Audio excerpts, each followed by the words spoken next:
നമ്മുടെ ടേസ്റ്റി ആയിട്ടുള്ള പരിപ്പ് കറി റെഡി ആയിട്ടുണ്ട്. ഇത് നമ്മുടെ കുഞ്ഞുങ്ങൾക്കൊക്കെ നെയ്യും കൂടെ ആഡ് ചെയ്ത് ചോറ് കൊടുക്കാൻ നല്ല സൂപ്പർ കറിയാണ്. അധികം എരിവൊന്നുമില്ല. നിങ്ങൾ എൻ്റെ ചാനൽ ഇതുവരെ സബ്സ്ക്രൈബ് ചെയ്തിട്ടില്ലെങ്കിൽ ഇപ്പോൾ തന്നെ ചെയ്യണം. വളരെ എളുപ്പത്തിൽ നല്ല ടേസ്റ്റി ആയിട്ടുള്ള ഒരു പരിപ്പെരിശ്ശേരി ഇന്ന് നമുക്ക് ചെയ്യാം.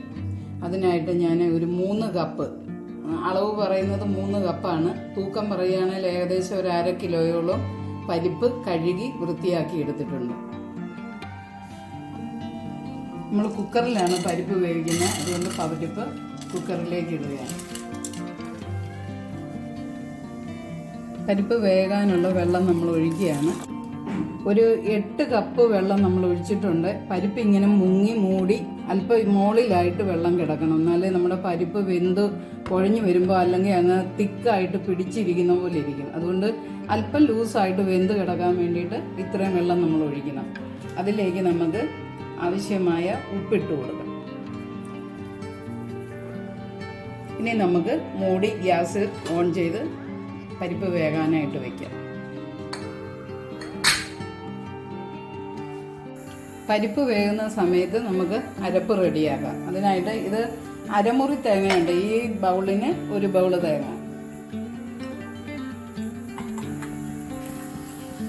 അതിലേക്ക് ഒരു 3 പച്ചമുളക്, ഒരു 5 ഉള്ളി,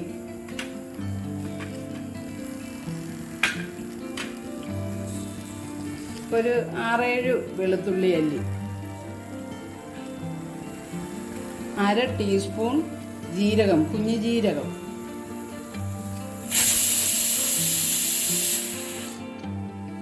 ആവശ്യത്തിന് മഞ്ഞൾപ്പൊടി.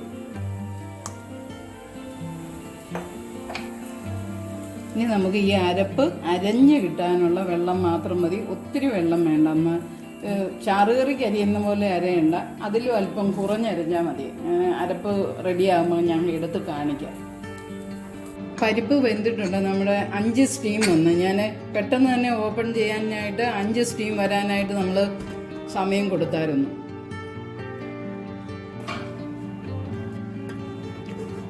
പരിപ്പ് നല്ല കറക്റ്റായിട്ട് നന്നായിട്ട് വെന്തുടഞ്ഞിട്ടുണ്ട്.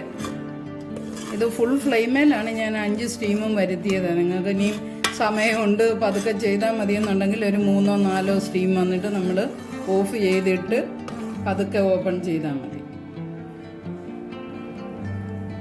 ഇനി നമ്മൾ അരച്ചെടുത്ത അരപ്പ് ചേർക്കുക. അരവിൻ്റെ സ്ട്രക്ചർ ഞാൻ കാണിക്കാം. ഇത്രയേ അരയാവുള്ളൂ. അവിയലിന് അരയ്ക്കുന്നതിലും അല്പം കൂടി. എന്നാൽ ചാറുകറിയുടെ അരവാകുകയും ചെയ്യരുത്. ഇങ്ങനെ തേങ്ങ ചെറുതായിട്ട് പീരിയായിട്ട് കാണണം.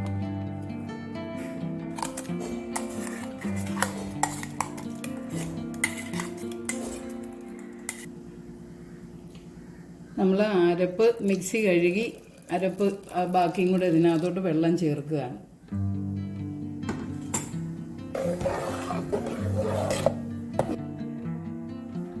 ഈ സമയം നമുക്ക് ഗ്യാസ് ഓൺ ചെയ്തിട്ട് ഇനി ചൂടായാൽ മാത്രം മതി. തിളയ്ക്കരുത്, വെട്ടി തിളയ്ക്കണ്ട. നമ്മുടെ കറി ചൂടായി, ഈ അരപ്പൊന്ന് ചൂടായി കിട്ടിയാൽ മതി.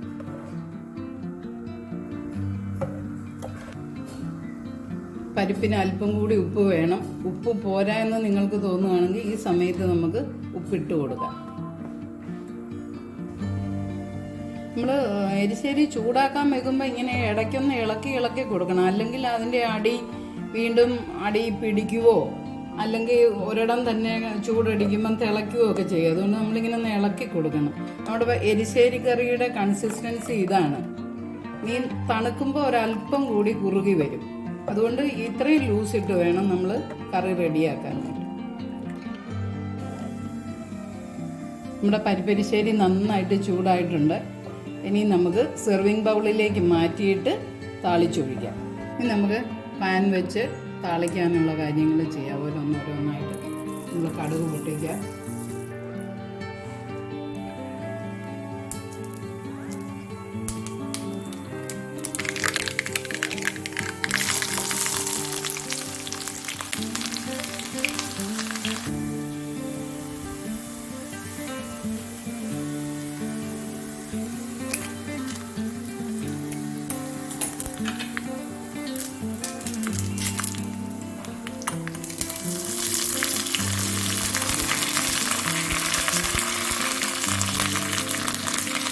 ഇനി നമുക്ക് തീ ഓഫ് ചെയ്തിട്ട് ഒരല്പം മുളക് പൊടി, കറി താളിച്ച് കിടക്കുന്നതിന് ഒരു സൗന്ദര്യം കിട്ടാൻ വേണ്ടി മാത്രം ചെയ്യുന്നതാണ്. ഇതൊക്കെ എൻ്റെ ഒരു കലാപരിപാടിയാണ്.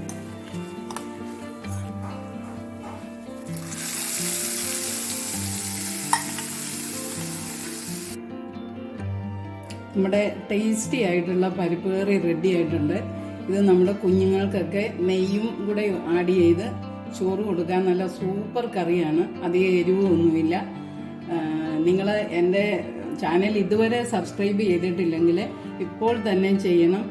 പിന്നെ നിങ്ങളുടെ അഭിപ്രായങ്ങൾ എന്നെ കമൻസിലൂടെ അറിയിക്കണം. ലൈക്ക് ചെയ്യണം, ഷെയർ ചെയ്യണം, മറ്റുള്ളവരിലേക്ക് എത്തിക്കണം.